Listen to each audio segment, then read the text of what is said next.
most people pay a lot of agents or a lot of companies for them to get ESL job for them. Is that right? Do you have to do that or you don't have to do that? Most of the times, if you are a new teacher, like you are non-native teacher and you are not getting a job, you want to do whatever it takes for you to get a job, for you to be okay. But let's talk about this. Should you pay an agent to get you a job, or even after the agent get you a job, do you have to pay the agent, or do you have to let the agent or the agency take any money from your salary after they get you a job? If today is your first time you're on this channel, kindly consider subscribing to this channel. Don't forget to like this video and don't forget to comment below. Really appreciate it a lot. For being in China for quite a long time now and having a lot of friends in Asia, and we are all teaching.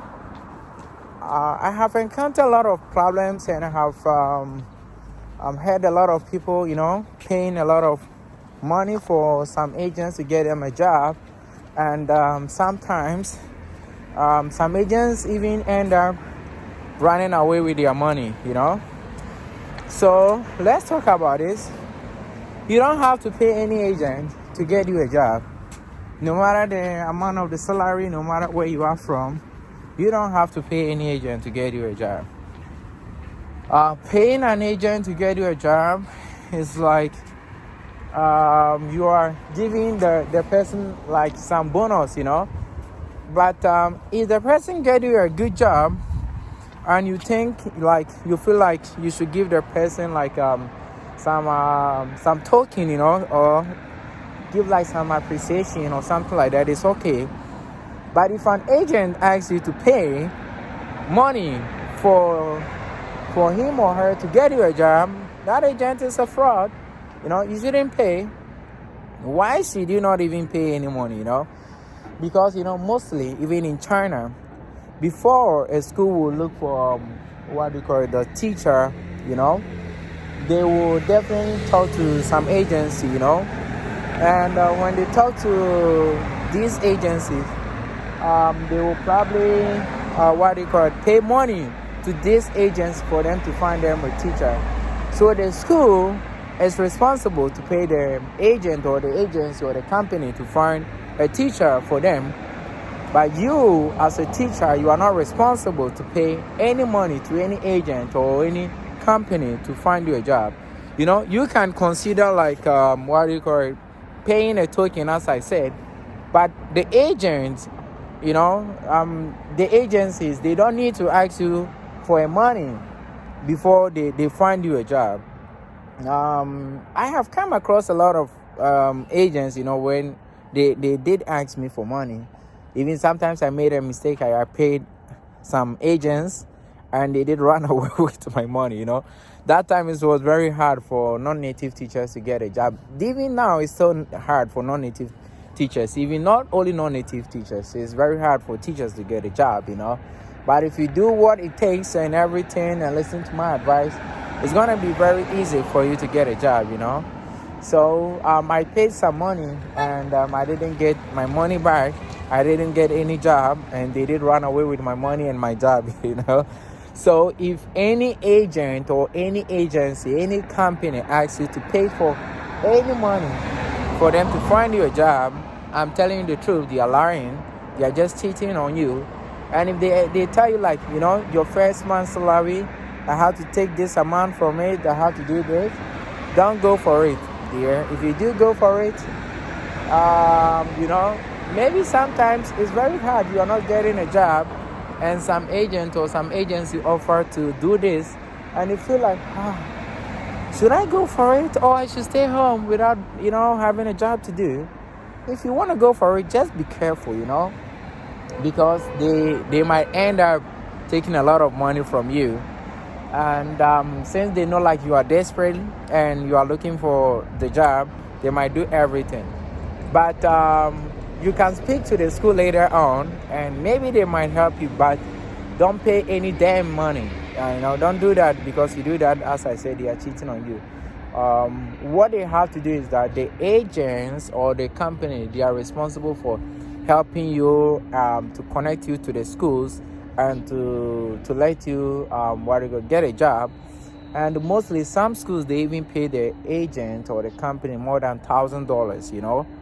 Trust me, because before I worked with some company, and I was also like a recruiter, and when you are hired, they will pay like almost $1,000 or more to the company, so that the company can use that money to pay the people they are working with.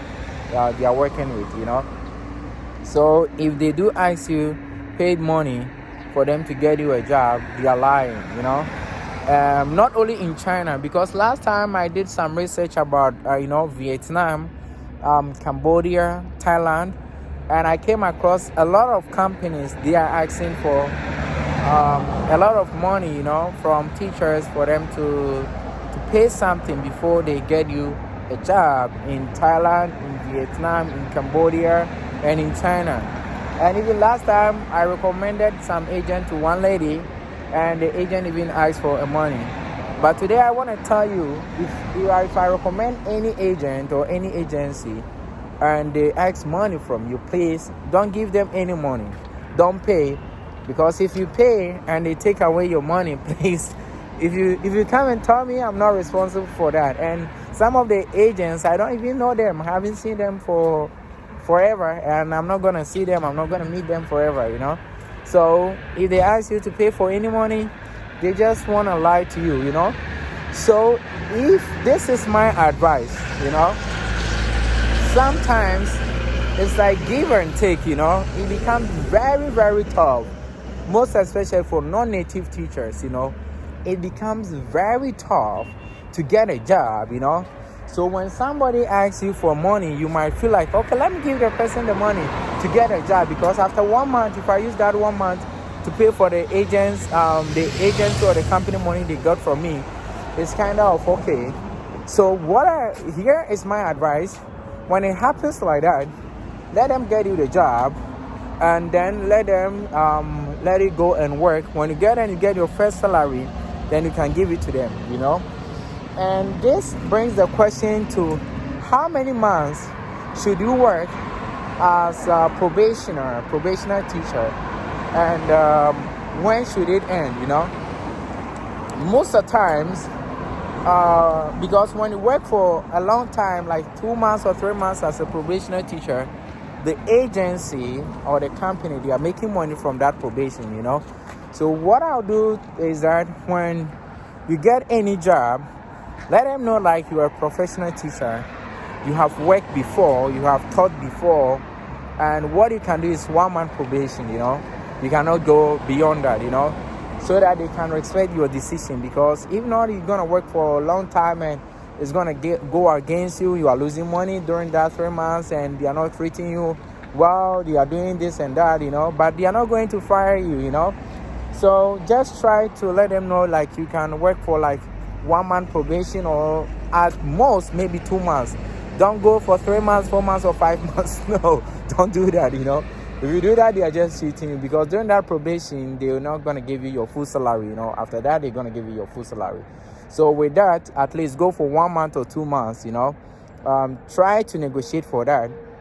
Sometimes for me, I don't even go for probation. I don't want to go for that. I don't, because like, I've been here, I've been working, I'm a teacher already. Why should I go and do that, Sometimes I don't agree. So if you do agree, please let them know like you do that for like 1 month, and that is okay.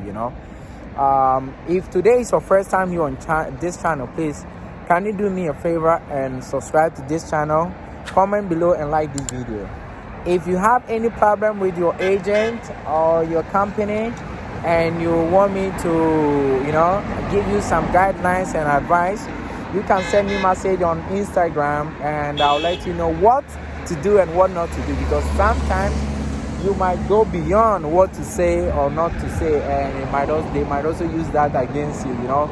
Since it's very hard to get a job, a stable job as a teacher in China, I don't want you to lose that, and I don't want anything to go against you. So be careful with everything you do, and make sure you don't pay any money to any agent or any agency. If you want to do that, just make sure you do it right at the right time, And with your probation period, make sure you handle that and talk about it.